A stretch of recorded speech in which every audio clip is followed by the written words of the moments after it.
नमस्कार साथियों, स्वागत है आपका study path with Ritu YouTube channel पर। कैसे हो आप सभी? आई होप आप सभी अच्छे ही होंगे। पढ़ाई सभी की अच्छे से चल रही होगी।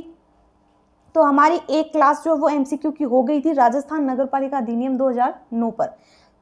आज जो है हमारी नेक्स्ट क्लास है, सेकंड नंबर की क्लास है। इसमें भी हमारे 40 से 41 क्वेश्चन जो है वो होंगे। तो स्टार्ट करते हैं। राजस्थान नगरपालिका अधिनियम 2009 में वार्ड समिति के गठन का प्रावधान। तो वार्ड समिति के गठन का प्रावधान कौन सी धारा में है? धारा 54 में जो है वार्ड समिति के गठन का प्रावधान है। वैसे जो है वार्ड समिति आती है आर्टिकल 243 एस में, और वैसे ले तो 243 वो ध में आएगा हिंदी में, ठीक है। और वार्ड समितियां जो है 3 लाख या अधिक की जो जनसंख्या वाली नगर पालिकाएं होती है ना, उनके भीतर समितियां गठित की जाती हैं, वार्ड समितियां, जिसमें एक से अधिक वार्ड हो सकते हैं, यानी कि एक से ज़्यादा वार्ड हो सकते हैं यहाँ पे। तो इनका वर्णन जो वो कौन सी धारा में किया गया है? धारा 54 में। नेक्स्ट आता है, नगरपालिका बोर्ड द्वारा यदि 90 दिन के अंदर आप समिति का गठन नहीं कर पाते हो तो ऐसी स्थिति में समिति का गठन कौन करेगा? राज्य सरकार करेगी। अगला आता पात्र सदस्य क्या है, कि पात्र सदस्य से क्या अर्थ है? तो पात्र सदस्य होते हैं नगर पालिका के जो निर्वाचित सदस्य होते हैं, वो पात्र सदस्य माने जाते हैं। इसमें क्या होता है कि जो भी नामित सदस्य हैं, एक तो नामित सदस्य प्लस में निलंबित जो सदस्य हैं, किसी भी सदस्य को इसमें शामिल नहीं किया गया है। पात्र सदस्य में सिर्फ निर्वाचित सदस्य ही शामिल किए जाते हैं। पूछे जा सकते हैं, अरे एग्जामिनर का दिमाग तो ऐसे रहता है, जब वो बनाता है तो किसी से लड़ाई झगड़ा, घर पे लड़ाई झगड़े हो रहे हैं तो ऐसे उठा दिया क्वेश्चन, ले टेक दो, करने वाले अपने आप करते रहेंगे। लेकिन हमें तो प्रिपेयर होना है ना सभी जगह से। अगला आता नेक्स्ट 4 नंबर, अध्यक्ष और उपाध्यक्ष के विरुद्ध अविश्वास प्रस्ताव पर विचार करने के लिए कम से कम कितने दिन पहले बैठक की सूचना जो है वो दी जाती है? तो कितने दिन पहले आपको सूचना दे दी जाएगी? 7 दिन पहले आपको ये सूचना दे दी जाती है कि अविश्वास प्रस्ताव पर विचार करने के लिए, ठीक है। तो बैठक की सूचना 7 दिन पहले। नेक्स्ट आता है, अधिनियम 2009 के अध्याय 4 में धारा 67 का जो संबंध है वो किससे है? यह आता संपत्ति अर्जन से, ठीक है।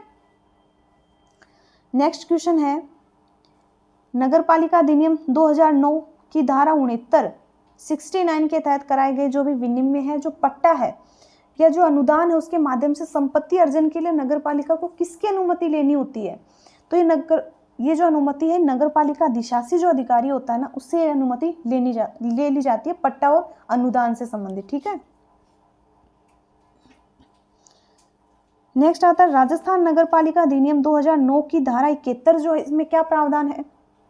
तो एक तो भूमि का आवंटन और एक भूमि का नियमन, इन दोनों के बारे में जो धारा 71 में बताया गया है, ठीक है। तो इसमें आ जाएगा 7 में 3 नंबर। किसी नगरपालिका द्वारा समूह आवासन या नगरीय जो परियोजनाएं हैं उनके क्रियान्वयन के लिए जो भी पट्टे होते हैं, विक्रय, आवंटन, ट्रांसफर, भूमि का कितना प्रतिशत जो आर्थिक रूप से कमजोर व निम्न आय वर्ग हेतु आरक्षित रहेगा? तो कितना प्रतिशत दिया गया है निम्न आय वर्गों को? 20%, ठीक है। तो 8 में हो जाएगा 2 नंबर। फिर अधिनियम 2009 की धारा 74 जो उसके अनुसार स्थावर नगरपालिका संपत्ति की तालिका और मानचित्र बनाने के लिए कितना समय दिया गया है? तो ये मानचित्र बनाने के लिए समय दिया जाता है 1 साल। 1 वर्ष के अंदर अंदर आपको ये मानचित्र तैयार करना पड़ता है। नेक्स्ट है, अति आवश्यकता की स्थिति में, कि बहुत आवश्यकता पड़ गई, अर्जेंट है, अध्यक्ष न्यूनतम कितने घंटे पहले पूर्व सूचना देकर मीटिंग बुलाएगा कि भाई मैं तुरंत मीटिंग बुला रहा हूं, अर्जेंट? तो ये 48 घंटे पहले सूचना दी जाती है। नगरपालिका की भूमि और संपत्ति का जो अभिलेख है वो कौन सी धारा में रखा गया है? तो ये रखा गया है धारा 75 में। और संपत्ति का जो अभिलेख है ये नगरपालिका रखती है, ठीक है। नगरपालिका की स्वीकृति भी ली जाती है इसमें। राजस्थान नगरपालिका अधिनियम 2009 की धारा 67 के अनुसार कोई नगरपालिका किस प्रकार की संपत्ति का अर्जन करने में सक्षम होगी? तो किस प्रकार की? जंगम और स्थावर दोनों प्रकार की जो संपत्ति होती है उसका अर्जन करने में सक्षम होगी। तो 12 में हो जाएगा 3 नंबर। राजस्थान नगर पालिका अधिनियम 2009 की धारा 69A जो अक्सर सुर्खियों में बनी रहती है, जो हाल ही में इसे कब जोड़ा गया? तो इसे जोड़ा गया है 15 अप्रैल 2021 को। फर्स्ट वाला ऑप्शन ही मिल गया हमें यहाँ से। और इसमें क्या है कि नगर पालिका के द्वारा पट्टा जारी किए जाते हैं। वैसे है क्या 69 में? नगर पालिका द्वारा पट्टा जारी करना।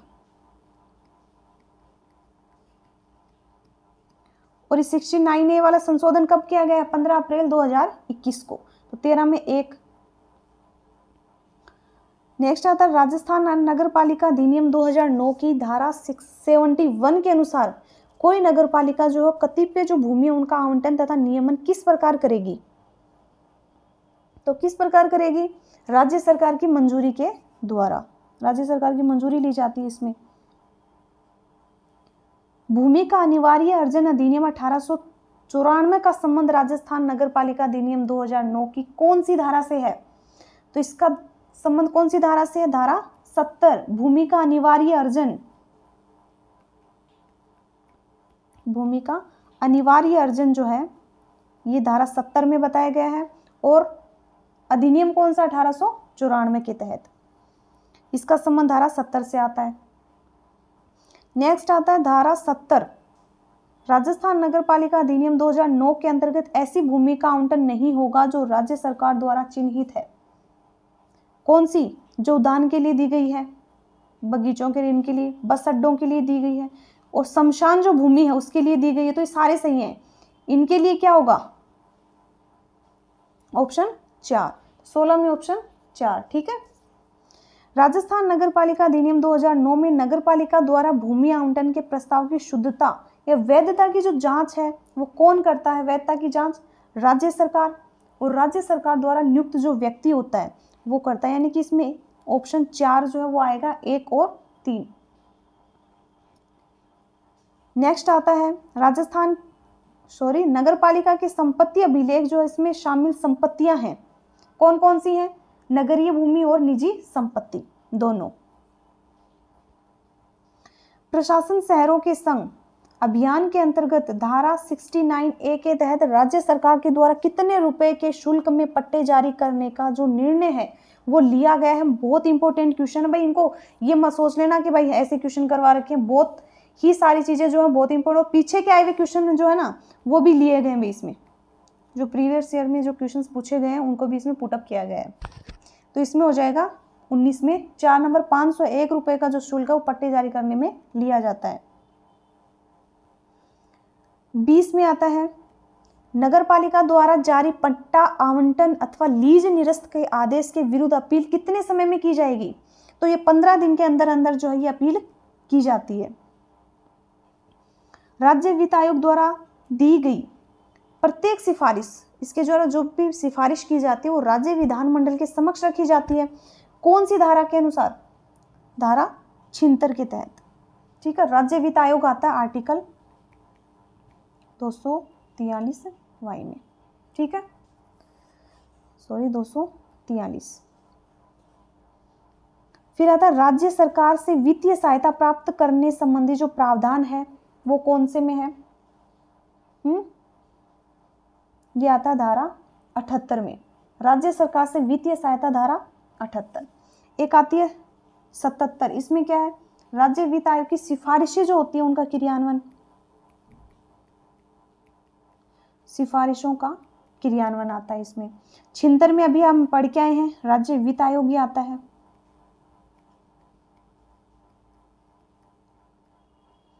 ठीक है। 69 में क्या है? नगर पालिका निधि कोष, नगर पालिका कोष। और वित्तीय सहायता धारा 78 में। क्लियर है सभी को? चलो नेक्स्ट आता है राजस्थान नगर पालिका अधिनियम 2009 की धारा 80 में क्या प्रावधान है? तो धारा 80 में आते हैं नगर पालिका निधि का उपयोग। ठीक है। 23 में 2। नेक्स्ट क्वेश्चन आता है, राजस्थान नगर पालिका अधिनियम 2009 में नगर पालिका निधि की व्यवस्था जो है, ये व्यवस्था किस में की गई है? धारा 79 में। नगर पालिका द्वारा प्राप्त समस्त धन उसमें जमा किया जाएगा नगर पालिका निधि में, नगर पालिका कोष में। तो ये धारा 79 में नगर पालिका निधि या नगर पालिका कोष। 25 आता, लोकहित में तत्काल अपेक्षित कार्य का खर्चा करने का अस्थायी संदाय है वो किया जा सकता है कि भाई तत्काल खर्चा करना है, तो कौन सी धारा में आएगा? धारा 82 में। इसमें क्या है कि राज्य सरकार जो है वो लोकहित में, कि भाई लोकहित में काम कर रहे हैं, तत्काल क्या करेगी? नगर पालिका निधि से अस्थायी संदाय किया जाएगा राज्य सरकार द्वारा। तो धारा 82 में। नेक्स्ट आता है, राजस्थान नगर पालिका का अधिनियम 2009। इसमें नगर पालिका की जो भी सीमाएं हैं, अंदर तो करते ही हैं, उनकी सीमाओं के बाहर अगर वे कर रहे हो आप, तो इसकी शक्ति का प्रावधान कौन सी धारा में है? ये आता है धारा 83 में। 82 में क्या है कि भाई लोकहित में तत्काल आप कोई भी व्यय कर रहे हो वो आएगा, और 83 में सीमाओं के बाहर जो व्यय किया जाता है वो। और जो ये व्यय है ये राज्य सरकार के अनुमोदन से किया जाएगा, वो भी राज्य सरकार के अनुमोदन से किया जाता है। ठीक है, क्लियर है सभी को? 26 में 3। नेक्स्ट आता है विशिष्ट प्रयोजन के लिए, कि जो भी विशिष्ट प्रयोजन का जो प्रावधान आता है, ये नगर पालिका निधि का विशेष उपयोग कौन सी धारा में किया जाएगा? ये धारा 84 में। इसमें राज्य सरकार आदेश करती है और इसके लिए विशिष्ट प्रयोजन जो है वो किया जाता है, तो धारा हो जाएगी 84। 27 में 1। फिर अधिनियम 2009 की धारा 87 का सब क्लॉज 5 जो उसके अनुसार नगर पालिका को बजट प्राकलन जो है वो कौन प्रस्तुत करता है? तो ये बजट जो है वो नगर पालिका अध्यक्ष जो है वो प्रस्तुत करता है। इसमें क्या होता है कि कार्यपालक जो समिति होती है उसकी जो भी नियत तारीख होती है, जो कि प्रत्येक वर्ष की कौन सी होती है? 31 जनवरी से पहले 31 जनवरी के बाद की नहीं होनी चाहिए। ठीक है, 31 जनवरी से पहले जो है वो बजट पेश कर दिया जाता है, और अध्यक्ष जो होता है वो बजट प्राकलन प्रस्तुत करता है, और उसे प्रत्येक वर्ष की 15 फरवरी से पहले नगर पालिका द्वारा पारित किया जाएगा। कि पारित जो है वो तो 15 फरवरी तक हो जाता है, और 31 जनवरी तक बजट ले आया जाता है। ठीक है, और 15 फरवरी तक, और कभी कभी ये होता है कि भाई वो 31 जनवरी तक नहीं कर पाता, तो उसके लिए भी तारीख जो वो नियत कर रखी है 28 फरवरी की समथिंग। ठीक है, तो इसमें हो जाएगा 28 में 3। कौन करता है? नगर पालिका अध्यक्ष। निम्न में से असंगत की पहचान कीजिए, यानी कि गलत बताना है इसमें। तो धारा 86 अधिशेष धन का विनिधान, ये जो है ये बात सही है। ठीक है, 87 आता नगर पालिका का बजट प्राकलन तैयार करना, ये ऊपर भी पढ़ के आए हैं, ये बात भी सही है। 85 नगर पालिका निधि का उपयोग, तो 85 में क्या है? नगर पालिका निधि नहीं, इसमें आएगा लेखाओं का परिचालन।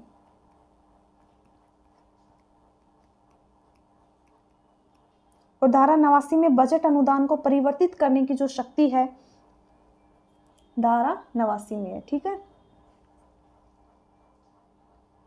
तो इसमें असंगत कौन सा है? 29 में 3 नंबर।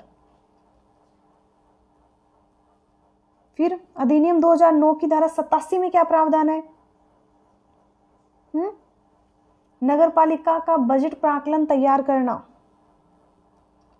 धारा 87, तो 30 में हो जाएगा 3 नंबर। 31 आता है बजट अनुदान को परिवर्तित करने की जो शक्ति है, इसकी व्यवस्था किसमें की गई है? ये धारा 89 में की गई है, बजट अनुदान को परिवर्तित करने की शक्ति। और 86 में क्या था? अधिशेष का विनिधान था। ठीक है, 87 में जो भी नगर पालिका का बजट प्राकलन है वो तैयार किया गया। ठीक है, नेक्स्ट आता है धारा 89 के अधीन नगर पालिका को शक्ति प्राप्त है। किस चीज की शक्ति है धारा 89 में? बजट अनुदान को परिवर्तित करने की शक्ति है।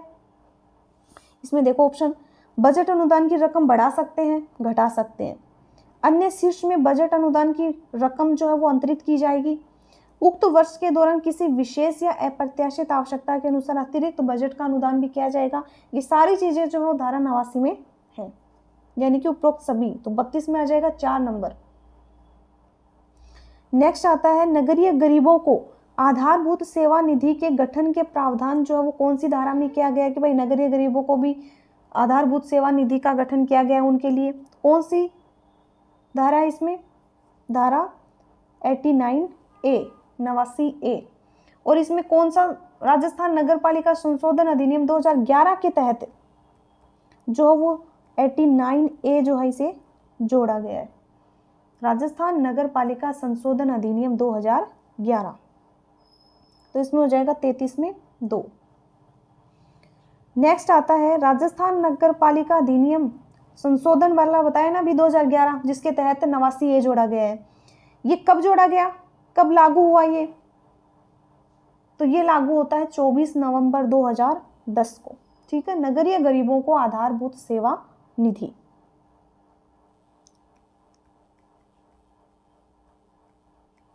गरीबों को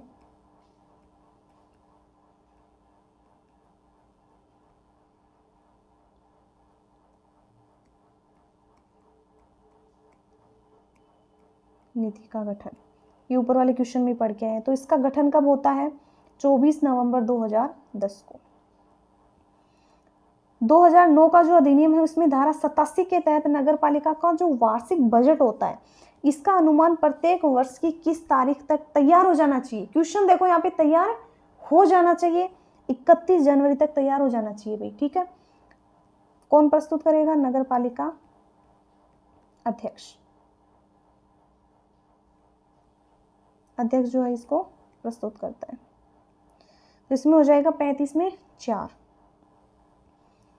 इसमें बताना है कि कौन सा कार्य राज्य वित्त आयोग का नहीं है। ठीक है, तो राज्य की शुद्ध आगमों का विभाजन है, नगर पालिका की वित्तीय स्थिति को सुधारना है, निर्दिष्ट विषय को लेकर राज्यपाल को सिफारिश करना भी है, लेकिन विभागों का वित्त आवंटन थोड़ी ना करता है, वित्त आयोग नहीं करता है। ठीक है, तो इसमें हो जाएगा 36 में 4। नेक्स्ट आता है नगर पालिका की वार्षिक बजट अनुदानों का न्यूनतम कितना प्रतिशत गंदी बस्तियों के निवासियों सहित नगरीय गरीबों को आधारभूत सेवाएं उपलब्ध कराने के प्रयोजन से सुरक्षित रखा गया है? तो कितना प्रतिशत? 25% राज्य सरकार के द्वारा यह तय किया जाता है। और धारा कौन सी थी? 89A। और राज्य सरकार जो है वो इसे तय करती है कि भाई कितना प्रतिशत होगा। ठीक है, तो इसमें हो जाएगा 37 में 4 नंबर 25%। नेक्स्ट आता है नगर पालिका में बजट प्राक्कलन पारित करने में विफल रहने पर मुख्य नगर पालिका अधिकारी द्वारा कौन सी तारीख तक बजट तैयार कर प्रस्तुत करना होता है? कि भाई मुख्य नगर पालिका अधिकारी द्वारा कि भाई अगर नगर पालिका का अध्यक्ष नहीं कर पाता है तो नगर पालिका का जो मुख्य नगर पालिका अधिकारी है वो कौन सी तारीख तक उसे प्रस्तुत कर देगा? 28 फरवरी तक। ठीक है, तैयार कब तक हो जाना चाहिए? वैसे 31 जनवरी तक। और फिर अगर नहीं कर पाता अध्यक्ष तैयार तो वो 28 फरवरी वो है वो इसमें डेट बढ़ाएगी। और कौन करेगा? मुख्य नगर पालिका अधिकारी। राजस्थान नगर पालिका अधिनियम 2009 की कौन सी धारा में राज्य वित्त आयोग जो है इसका प्रावधान किया गया है? तो राज्य वित्त आयोग जो है वो धारा 76 में। ठीक है, नेक्स्ट आता है 40 नंबर राज्य वित्त आयोग की सिफारिशों का जो क्रियान्वयन है वो कौन करता है? तो सिफारिशों का क्रियान्वयन राज्य सरकार करती है भाई। राज्य वित्त आयोग द्वारा की गई प्रत्येक सिफारिश उस पर की गई कार्यवाही के स्पष्टीकरण व ज्ञापन सहित किसके समक्ष रखी जाती है? तो ये राज्य विधानमंडल के समक्ष जो है ये रखी जाती है। वित्त आयोग आपको बता दिया है धारा 76 में। ठीक है,